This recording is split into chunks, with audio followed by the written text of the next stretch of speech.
शुरुआत में हम अभिषेक से मिलते हैं जो एक पुराने से बस से उत्तर प्रदेश के गांव के तरफ जा रहा होता है। वो कंडक्टर से पूछते ही रहता है कि फुलेरा कब आएगा। कंडक्टर गुस्सा हो जाता है और कहता है कि जब फुलेरा आएगा तो वो बता देगा, वो उसे किडनैप थोड़ी ना करेगा। एक फ्लैशबैक में अभिषेक को दिल्ली के एक मॉल में देखते हैं उसके कॉलेज फ्रेंड प्रतीक के साथ, और अभिषेक थोड़ा नाखुश है अपने इस जॉब को लेकर, क्योंकि ये सरकारी नौकरी पहले तो अभिषेक का बैकअप ऑप्शन था, पर अब अभिषेक के पास ये ही एक ऑप्शन है। उसका फ्रेंड प्रतीक एक कॉर्पोरेट जॉब कर रहा है और अभिषेक से ज्यादा कमा रहा है। अभिषेक को भी ऐसा ही काम चाहिए, पर प्रतीक अभिषेक को समझाता है कि अपने जॉब को तू एक एडवेंचर की तरह देख। तू एक गांव में रहेगा, वहां डेवलपमेंट कराएगा, बिल्कुल स्वदेश फिल्म की तरह। प्रेजेंट में अभिषेक फुलेरा पहुंचता है और अपने बाइक से ऑफिस के लिए निकलता है। ऑफिस पे दो लोग अभिषेक का वेट कर रहे होते हैं। ये है विकास जो अभिषेक का असिस्टेंट है, और ये है डेप्यूटी प्रहलाद, और दोनों बताते हैं कि चाबी प्रधान जी के पास है और वो आते ही होंगे। अभिषेक थोड़ा कंफ्यूज हो जाता है, आते ही होंगे का क्या मतलब? प्रधान जी तो महिला है ना, मंजू देवी। विकास बताता है कि वुमेन रिजर्वेशन में मंजू प्रधान के लिए खड़ी हुई थी, पर असली में प्रधान उसके पति ब्रिजभूषण ही है। तब आखिरकार वहां प्रधान जी पहुंचते हैं और अपना हाथ धोते हैं। वो खेत से आ रहे हैं और उनके साथ एक लोटा भी है। फिर जब प्रधान चाबी ढूंढते हैं तो चाबी उन्हें मिलता ही नहीं। चारों मैदान, खेत और पूरा गांव छान मारते हैं, पर चाबी उन्हें कहीं भी नहीं मिलता। और रास्ते में प्रधान ब्रिज अभिषेक को बताता है कि ये सारा जमीन उसका है।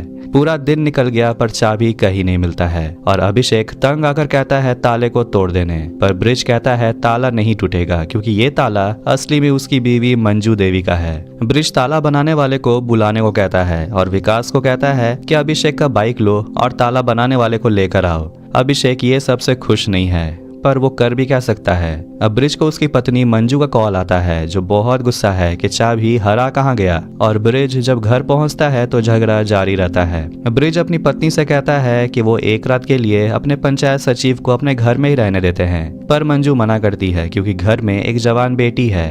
अभिषेक एक दुकान में जाता है और बिस्किट खरीदता है और दुकानदारों से पूछता है आप कौन हो। अभिषेक बताता है कि वह पंचायत का नया सेक्रेटरी है, और ये सुनकर एक गरीब आदमी अभिषेक से मदद मांगता है और कहता है कि उसे मजदूरी का पैसा नहीं मिला है।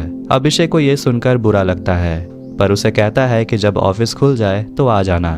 विकास वापस आता है पर ताला बनाने वाला है ही नहीं, और बाइक का इंडिकेटर भी टूटा हुआ है। विकास पूरा कहानी अभिषेक को सुनाता है, जिसे सुनकर अभिषेक और गुस्सा हो जाता है। अभिषेक गुस्से में कहता है अब लॉक को तोड़ना ही पड़ेगा, पर मंजू नहीं मानती। ब्रिज मंजू को समझाता है, अभिषेक को खाने पे बुलाते हैं और एक रात के लिए यहीं रहने देते हैं, पर मंजू परेशान होकर कहती है कि ठीक है ताले को तोड़ दीजिए। रात में अभिषेक ब्रिज के घर खाना खाने आता है और उन्हें कॉल आता है कि ताला टूट गया है। असली में दरवाजा ही टूट गया। पता चला कि ताला दरवाजे से ज्यादा मजबूत था। फिर अभिषेक फाइनली अपने ऑफिस में एंटर करता है, और अभिषेक अपने सिचुएशन से बिल्कुल भी खुश नहीं है। वो अपने दोस्त को कॉल करता है और दुखी होकर कहता है कि वो वापस आना चाहता है, पर उसका दोस्त उसे समझाता है कि तू पागल मत बन, IIM में वर्क एक्सपीरियंस का जरूरत होता है, इसीलिए तू ये जॉब कर और काम खत्म होने के बाद 4 घंटे कैट के लिए प्रिपरेशन कर। अगली सुबह विकास ऑफिस पहुंचता है और अभिषेक को जगाता है और कहता है दोपहर हो गया और आप अभी तक सो ही रहे हैं। अभिषेक टाइम देखता है कि अभी तक सिर्फ 9 ही बज रहा है। अब गांव है, लोग जल्दी उठ ही जाते हैं। पंचायत मीटिंग में सभी डिस्कस करते हैं कि 13 सोलर पैनल लाइट्स गांव में कहां कहां लगाया जाएगा, पर पता चलता है कि पंचायत पहले से ही डिसाइड कर चुकी है कि 12 लाइट्स कहां लगने वाली है। सब लाइट्स को अपने अपने घर के सामने लगाने वाले हैं। अभिषेक चाहता है कि 13वां लाइट पंचायत ऑफिस के सामने लगे, ताकि अंधेरा होने पर वो इस लाइट में पड़ सके। इससे पहले कि अभिषेक कुछ बोलता, एक आदमी बताता है कि 13वां लाइट को भुताहा पेड़ के सामने लगाना चाहिए, और सब इस बात से सहमत है। फिर रात में अभिषेक पढ़ाई करने के लिए बैठता है, पर इमरजेंसी लाइट का भी चार्ज खत्म हो जाता है, और थोड़ी ही देर में कैंडल्स भी। अब अगली सुबह अभिषेक विकास को अपना यह प्रॉब्लम बताता है, पर विकास कहता है कि अब शायद कुछ नहीं हो सकता, और ब्रिजभूषण भुताहा पेड़ को अपने इलेक्शन के लिए यूज करना चाहता है, तो प्रधान जी अब शायद नहीं मानेंगे। तो अब सिर्फ एक ही ऑप्शन है, अगर अभिषेक खुद उस भूत को भगा दे तो तब शायद उस पेड़ के पास लाइट लगाने की जरूरत नहीं होगी। अभिषेक उस पेड़ के पास पहुंचता है, पर वहां उसे कुछ भी नहीं मिलता। सिर्फ एक बड़ा सा बरगद का पेड़ है, वो भी एक अंधेरे से जगह में। अभिषेक इस मिस्ट्री को इन्वेस्टिगेट करता है और एक टीचर के पास जाता है और पता चलता है कि वो नशे में था जब उसने देखा कि पेड़ उसके तरफ बढ़ रहा है। मतलब ये भूत की कहानी सब बकवास है। वो टीचर पंचायत के सामने बैठा होता है और सबको सच्चाई बताता है और मंजू ये सच जानकर गुस्से में उसे धो डालती है, क्योंकि इस भूत के चक्कर में ब्रिज ने उसे उसी जगह हड़बड़ी में गाड़ी से 2 बार गिरा चुका है। अभिषेक प्रधान को कहता है कि प्रधान को उस पेड़ के नीचे 3 रात सोना होगा, ये साबित करने के लिए कि वहाँ कोई भूत नहीं है। इससे प्रधान को अगले इलेक्शन में फायदा भी होगा और लोग को ये लगेगा कि प्रधान ने भूत को भगा दिया। ये आइडिया सबको पसंद आता है और अभिषेक जो चाहता है वो उसे मिल जाता है। पंचायत ऑफिस के सामने एक सोलर लाइट जिसमें वो बैठकर आराम से पढ़ सकता है और रात में ब्रिज और प्रहलाद उसी बरगद के पेड़ के नीचे होते हैं और वहाँ कोई भूत नहीं है। अभिषेक को अब फुलेरा गांव थोड़ा बहुत ठीक लगने लगा है। वो अपने लिए एक चेयर खरीदता है, चक्के वाली कुर्सी, ताकि वह पंचायत ऑफिस में आराम से बैठकर काम कर पाए। गांव का एक आदमी परमेश्वर अपनी बेटी का शादी कराने वाला है और ब्रिज से वो मिलता है और अपना प्रॉब्लम बताता है कि दूल्हे का एक रिक्वेस्ट है कि वो रात में एक अलग रूम में रहना चाहता है, बाकी बारातियों के साथ स्कूल में रहना नहीं चाहता। प्रधान अभिषेक को कॉल करता है और पूछता है कि क्या वो दूल्हे को अपने ऑफिस में एक दिन के लिए रहने देगा, पर अभिषेक ना कहता है क्योंकि उसे पढ़ाई में प्रॉब्लम होगी। ब्रिज अभिषेक की बातों को समझता है, पर परमेश्वर ब्रिज को कहता है कि एक सचिव प्रधान की बात को टाल रहा है। ये सब हो रहा है उस चक्के वाली कुर्सी के वजह से। जिसके बाद अभिषेक के ऑफिस को साफ करवाया जाता है, जो अभिषेक को अच्छा नहीं लगता और उसके ऊपर से उसे परमेश्वर का काम करना पड़ता है। और विकास उसे समझाता है कि गांव में जब शादी होता है तो सब मिलकर जश्न मनाते हैं। तो वहीं ब्रिज प्रहलाद से उस कुर्सी के बारे में बात करता है और प्रहलाद ब्रिज को कहता है कि आप भी एक कुर्सी खरीद लो, पर इससे ब्रिज और अभिषेक बराबर के हो जाएंगे, पर ब्रिज को और बड़ा बनना है। अब रात होते ही दूल्हा अपने दोस्तों के साथ पंचायत ऑफिस में आता है और उस दूल्हे के बहुत नखरे हैं और अभिषेक खुद को शांत रखकर उसकी हर बात मानता है। और जब उस दूल्हे को उसका चेयर ठीक नहीं लगता तो वो दूल्हा कहता है कि उसे अभिषेक का चक्के वाला कुर्सी चाहिए, जो अभिषेक उसे लाकर दे देता है। पर वो दूल्हा कुर्सी में से प्लास्टिक फाड़ने लगता है, जिसे देखकर अभिषेक गुस्सा हो जाता है और दूल्हे को गाली दे देता है अंग्रेजी में, जो वो दूल्हा है भी। दूल्हा बहुत गुस्सा हो जाता है और फिर एक मीटिंग होता है जिसमें वो दूल्हा अभिषेक को वही गाली देकर बात खत्म करता है। और जाते जाते वो दूल्हा कहता है कि उसे दहेज में वो चक्के वाला कुर्सी भी चाहिए, नहीं तो वो शादी नहीं करेगा। अभिषेक के पास कोई और ऑप्शन नहीं है। उसके चक्के वाले कुर्सी को कार में लोड किया जाता है और प्रधान भी यही चाहता था कि उस कुर्सी से पीछा छूटे। और वो अभिषेक को कहता है कि आप मेरा कुर्सी ले लीजिए। और प्रहलाद कहता है कि प्रधान जी के पास बहुत पैसे हैं, वो अपने लिए नया कुर्सी ले लेंगे। और अगले दिन प्रधान बिल्कुल वैसा ही कुर्सी यानी कि चक्के वाले कुर्सी अपने लिए खरीदता है। अभिषेक और पूरी पंचायत गांव के अलग अलग जगह पे जाती है जहां स्लोगन्स को पेंट किया जा रहा है, लोगों को जागरूक करने के लिए, ताकि एक परिवार में 2 से ज्यादा बच्चे ना हो। डेप्यूटी प्रहलाद कहता है कि ये स्लोगन लिखने से कुछ बदलने वाला है नहीं, लोग जितना चाहे उतना ही बच्चा पैदा करेंगे। अभिषेक प्रधान से बात करता है कि उसे दूध खरीदना है और प्रधान उसे सवाल पूछने लगता है कि तुम्हें भैंस का चाहिए या गाय का, और भैंस का चाहिए तो भैंस भी 3 तरह की है। और प्रधान अभिषेक को फ्री में दूध देने को राजी हो जाता है। फिर सब एक जगह जाते हैं जहां एक स्लोगन लिखा हुआ है, 2 बच्चे हैं मीठी खीर, उससे ज्यादा बवासीर। प्रहलाद थोड़ा नाराज है क्योंकि ये कुछ ज्यादा ही हो गया, पर अभिषेक और प्रधान को ज्यादा फर्क नहीं पड़ता क्योंकि वैसे भी लोग इसमें ध्यान देने वाले हैं नहीं।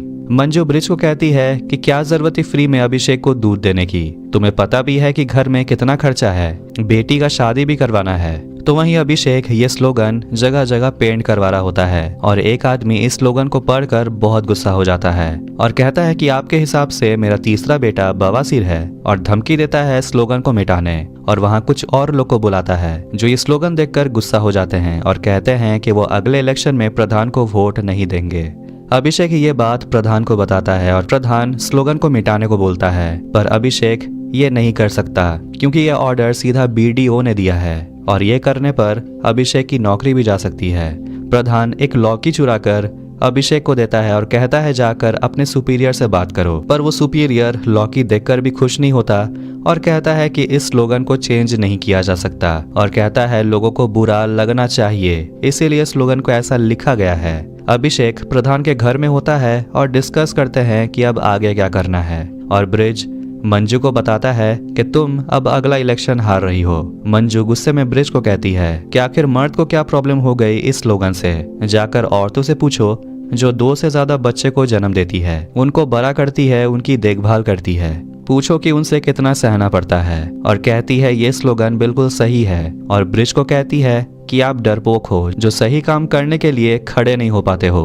और कहती है कि आप अभिषेक से पैसे नहीं मांग रहे हैं क्योंकि उसे बुरा लग जाएगा। ये स्लोगन भी नहीं लिखवाओगे ताकि गांव वालों को बुरा न लग जाए। इसके बाद प्रधान मीटिंग में कहता है इस स्लोगन को रहने देने और जो होगा देखा जाएगा। मीटिंग खत्म होने के बाद बीडीओ अभिषेक को कॉल करता है और स्लोगन के बारे में बताता है और कहता है कि पास के गांव में किसी ने पंचायत ऑफिस को जला दिया है इस स्लोगन को पढ़कर, और कहता है कि अब इस स्लोगन की जरूरत नहीं है। अभिषेक ये सुनकर डर जाता है, पर प्रधान कहता है कि अब जो होगा इलेक्शन में देखा जाएगा। और कहता है कि अभिषेक को दूध के लिए महीने में 750 रुपया देना होगा। अभिषेक रात में डिनर बना रहा होता है, तभी अभिषेक अपने फोन में अपने फ्रेंड प्रतीक का एक फोटो देखता है जो पार्टी कर रहा होता है क्योंकि आज फ्राइडे है। अभिषेक को खुद के लिए बहुत बुरा लगता है। फिर वो खुद के लिए 2 बियर का बॉटल खरीदता है और अभिषेक ऑफिस के बाहर बैठकर बॉटल के साथ एक सेल्फी लेता है, पर वो इस फोटो को इंटरनेट पे पोस्ट नहीं करता। अगले दिन अभिषेक सोकर उठता है और देखता है कि उसने अपने ऑफिस का दरवाजा रात भर खुला छोड़ दिया था और डर जाता है ये देखकर कि ऑफिस का मॉनिटर चोरी हो गया है। अभिषेक प्रधान को कॉल करता है और प्रधान विकास के साथ ऑफिस आता है और प्रधान अभिषेक पे बहुत चिल्लाता है कि अभिषेक इतना लापरवाह कैसे हो सकता है, और अब उसे अभिषेक पे भरोसा नहीं है और कहता है कि अपने लिए बाजार में जाकर एक नया रूम ढूंढ लेने। प्रहलाद और अभिषेक पुलिस स्टेशन जाते हैं कंप्लेन लिखवाने, और वो ऑफिसर इस केस को लेकर कुछ ज्यादा सीरियस नहीं लग रहा क्योंकि सिर्फ एक मॉनिटर ही तो चोरी हुआ है, और कहता है कि जाकर एक बार खेत में चेक कर लेने क्योंकि चोर ज्यादा सामान खेत में ही छोड़ आते हैं। अभिषेक गुस्से में कहता है कि आप अपना काम कीजिए, और वो ऑफिसर अभिषेक को ही ताना मारता है कि ये सब कुछ अभिषेक के वजह से ही तो हुआ है, उसे ड्रिंक करने के लिए किसने बोला था। फिर प्रहलाद दोनों को शांत करवाता है। पुलिस स्टेशन से निकलते वक्त अभिषेक प्रहलाद को कहता है कि वो अपने लिए एक रूम ढूंढने जा रहा है फकौली बाजार, पर प्रहलाद अभिषेक को कहता है कि प्रधान जी के बातों को दिल पे मत लीजिए और गांव चलने को कहता है। अभिषेक थक चुका है ये देखकर कि सबको मॉनिटर चोरी होने के बारे में पता चल चुका है, और अभिषेक नया मॉनिटर का दाम ऑनलाइन चेक करता है। इन्वेस्टिगेटिंग ऑफिसर आता है और अभिषेक से बेतुके सवाल पूछता है कि आपने कितनी पी थी, कहाँ बैठ के पी थी, और ये सब सवाल सुनकर अभिषेक गुस्सा हो जाता है। ऑफिसर अंदर जाता है और अभिषेक का कैट का बुक्स देखता है, और ये जानकर कि अभिषेक सिर्फ 2 बॉटल ही पिया था, वो सोचता है कि सिर्फ 2 बॉटल पीने से किसी की हालत इतनी कैसे खराब हो सकती है कि वो दरवाजा बंद करना ही भूल गया, और सोचता है कि शायद अभिषेक ने ही चोरी किया है। प्रधान इस बात को नहीं मानता, पर ऑफिसर बताता है कि अभिषेक MBA की तैयारी कर रहा है और उसे पैसों की भूख है और पैसों के लिए ही उसने मॉनिटर चोरी किया है। इंस्पेक्टर फिर से अभिषेक को इंट्रोगेट करता है कि आपने रात में ड्रिंक क्यों किया था, और अभिषेक गुस्से में और फ्रस्ट्रेट होकर बताता है कि उसका मूड ऑफ था, वो थक चुका है अपनी बोरिंग लाइफ से। पूरे दिन काम करने के बाद 4 घंटा पढ़ाई करना पड़ता है रात में, पर रात में इलेक्ट्रिसिटी नहीं रहता और काम करने के बाद बात करने के लिए कोई नहीं रहता। उसकी यहाँ कोई सोशल लाइफ है ही नहीं, इसीलिए उसने ड्रिंक किया क्योंकि वो अकेला था। इंस्पेक्टर फिर भी अभिषेक की बातों को नहीं मानता, और प्रधान इंस्पेक्टर को जाने को कहता है क्योंकि अभिषेक लापरवाह है पर चोर नहीं। उस रात प्रधान को अभिषेक के लिए बहुत बुरा लगता है और कुछ खाना पैक करके अभिषेक के पास जाता है, और चारों बैठकर बियर पीते हैं और एंजॉय करते हैं, और प्रधान उनके साथ एक सेल्फी क्लिक करता है। फिर अगले दिन वो चुराया हुआ मॉनिटर अभिषेक को ऑफिस के बाहर मिलता है, और एक नोट भी होता है जिसमें लिखा हुआ है कि उस चोर को लगा ये टीवी है। अभिषेक एक दुकान में अपना एक फोटो क्लिक करवाता है और उसे कहा जाता है कि कल सुबह 11 बजे फोटो आकर ले लेने। अभिषेक और विकास का 2 लोग से झगड़ा हो जाता है क्योंकि वो दोनों लड़के अभिषेक के बाइक पर बैठे हुए थे, पर अभिषेक कहता है बाइक में नहीं बैठने वरना बाइक गिर भी सकता है, पर दोनों इस बात को मानते नहीं और उल्टा गुस्सा भी हो जाते हैं, और एक लड़का कॉल करके अपने गुंडों को बुलाता है अभिषेक और विकास को पीटने के लिए। अभिषेक थोड़ा नर्वस हो जाता है और वहां से जाने का सोचता है, और उस आदमी को दुकानदार से पता चलता है कि अभिषेक कल सुबह 11 बजे अपना फोटो लेने आने वाला है। वो लड़का अभिषेक को कहता है तो फिर कल 11 बजे तैयार रहना। रास्ते में अभिषेक विकास को इन फालतू झमेलों में नहीं पड़ने को कहता है, पर विकास कहता है कि यह आत्मसम्मान की बात है और ऑफिस पहुंचकर विकास प्रधान को कॉल करता है, पर अभिषेक कहता है कि इस बात को ज्यादा ना खींचने। पर विकास सोचता है कि अभिषेक उनके धमकी से डर गया है। अगले दिन अभिषेक 11 बजे नहीं बल्कि 2 बजे जाता है फोटो लेने, पर वो दुकानदार कहता है कि उन आदमियों ने फोटो को डिलीट कर दिया। उस रात वो दोनों लड़के अभिषेक को कॉल करते हैं और अभिषेक को भड़काते हैं। अभिषेक गुस्से में उनको चैलेंज करता है और दोनों कल मिलने का प्लान बनाते हैं। लड़ाई के लिए चारों पूरा तैयार होकर गॉगल्स पहनकर निकलते हैं और वहां पहुंचकर प्रधान उनको अपना राइफल दिखाकर डराता है, पर गुंडे समझ जाते हैं कि यह राइफल नकली है और प्रधान को धक्का दे देते हैं। ये देखकर अभिषेक गुस्सा हो जाता है और राइफल लेकर पागलों की तरह उन पर हमला करता है और वो गुंडे अभिषेक का ये पागल वाला रूप देखकर डर जाते हैं। फिर अगले सीन में अभिषेक उसी स्टूडियो में फोटो खिंचवाता है और कैट का एप्लीकेशन सबमिट करता है। ऑफिस में विकास और प्रधान मलकोपुर के एक लड़के के बारे में बात करते हैं जिसे प्रधान अपनी बेटी का शादी करवाना चाहता है, पर वो लड़का दहेज ज्यादा मांग रहा है। 80,000 सैलरी में 20 लाख दहेज मांगना बहुत ज्यादा है। विकास अभिषेक से पूछता है अगर आप होते तो कितना मांगते हैं। अभिषेक कहता है वो दहेज लेता ही नहीं, पर प्रधान कहता है कि 20,000 सैलरी में आपको सिर्फ 5 लाख ही दहेज मिलता, जिस पर अभिषेक कहता है कि अगर उसका IIM में एडमिशन हो गया तो उसका मंथली सैलरी 1 से 1.5 लाख होगा, फिर भी वो दहेज नहीं लेगा। प्रधान मुस्कुराते हुए अभिषेक को देखता है। एक आदमी दीनबंधु ऑफिस पहुंचता है अपने बच्चे का बर्थ सर्टिफिकेट बनवाने और विकास उस आदमी से कहता है कि आपने अपने बेटे का नाम आत्माराम क्यों रखा, ये काफी ओल्ड फैशन नाम है। अभिषेक को कहता है थोड़ा नया या मॉडर्न नाम बताने और अभिषेक बताता है आरव, जो अक्षय कुमार के बेटे का नाम है। दीनबंधु को यह नाम बहुत सही लगता है और सर्टिफिकेट में आरव ही लिखवाता है। प्रधान घर में अपनी पत्नी से कहता है अपनी बेटी का शादी अभिषेक से करवा देते हैं, पर मंजू मना करती है क्योंकि अभिषेक का सिर्फ 20,000 सैलरी है। पर प्रधान बहुत कॉन्फिडेंट है कि अभिषेक जब कैट क्लियर कर लेगा तो वो लाखों में कमाएगा, पर मंजू कहती है सिर्फ खटने से कुछ नहीं होता, दिमाग भी तेज होना चाहिए। प्रधान सोचता है कि वो चेक कैसे करे कि अभिषेक का दिमाग तेज है कि नहीं। अगले दिन दीनबंधु और उसकी पत्नी सुषमा ऑफिस आते हैं और आरव और आत्माराम को लेकर उनके बीच झगड़ा हो जाता है।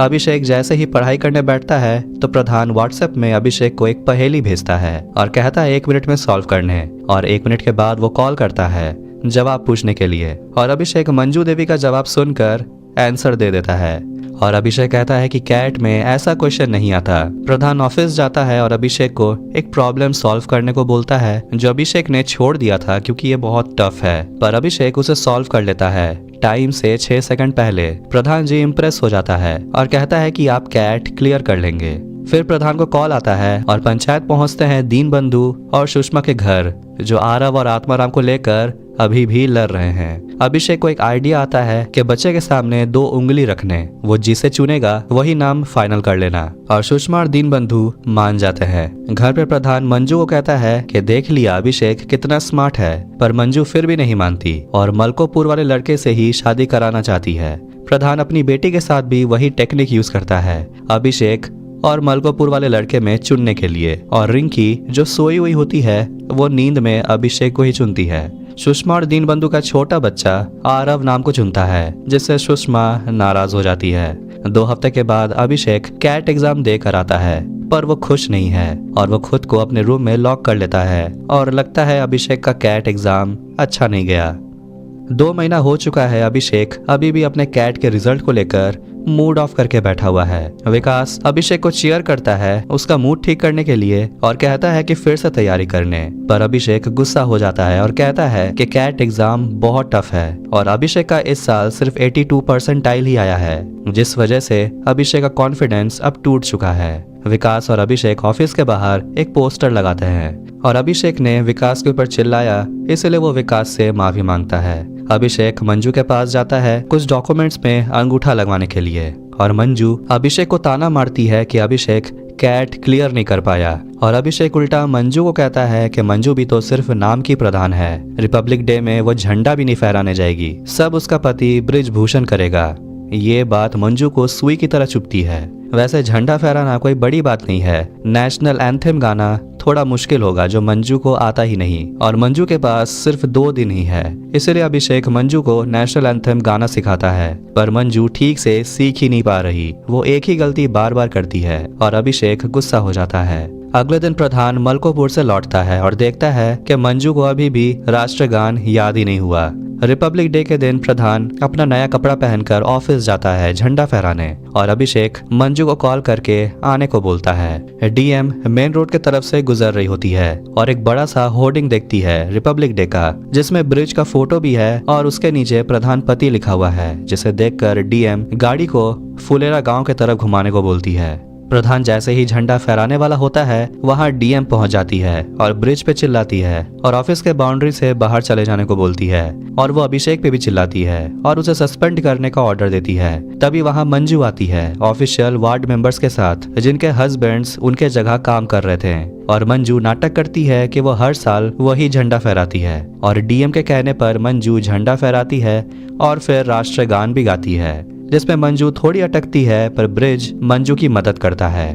डीएम समझ जाती है कि मंजू अपने पति को बचा रही है, और राष्ट्रगान खत्म होने के बाद डीएम मंजू को कहती है कि ऑफिस का काम अब खुद संभाल लें, और अगर कुछ नहीं आता है तो अपने पति से मदद मांगने, और जाने से पहले अभिषेक का भी सस्पेंशन कैंसिल कर देती है। अगले सीन में अभिषेक अपने दोस्त प्रतीक को कॉल करता है और कहता है कि वो फिर से कैट की तैयारी करना चाहता है, जिसके लिए उसे 1 और साल फुलेरा में ही रहना होगा। प्रतीक अभिषेक को कहता है कि गांव में कुछ ऐसा ढूंढ जिसके वजह से तुझे इस गांव से प्यार हो जाए, तब तू पढ़ाई भी ठीक से कर पाएगा। फिर अभिषेक वाटर टैंक के ऊपर जाता है, ये सोचकर कि वो ऊपर से गांव का व्यू देखेगा तो उसे गांव से प्यार हो जाएगा, पर ऐसा नहीं होता। तभी अभिषेक किसी लड़की के खांसने की आवाज सुनता है। अभिषेक उस लड़की को देखता है जो बताती है कि वो प्रधान की बेटी रिंकी है, और अभिषेक ये सुनकर मुस्कुराता है। शायद रिंकी के वजह से अभिषेक गांव से प्यार करने लगे। और इसी के साथ पंचायत सीजन 1 यही एंड होती है। तो वीडियो पसंद आए तो वीडियो को लाइक करें, चैनल को सब्सक्राइब करें ऐसे ही मूवीज और टीवी शोज एक्सप्लेनेशंस के लिए। मिलता है नेक्स्ट वीडियो में। Take care.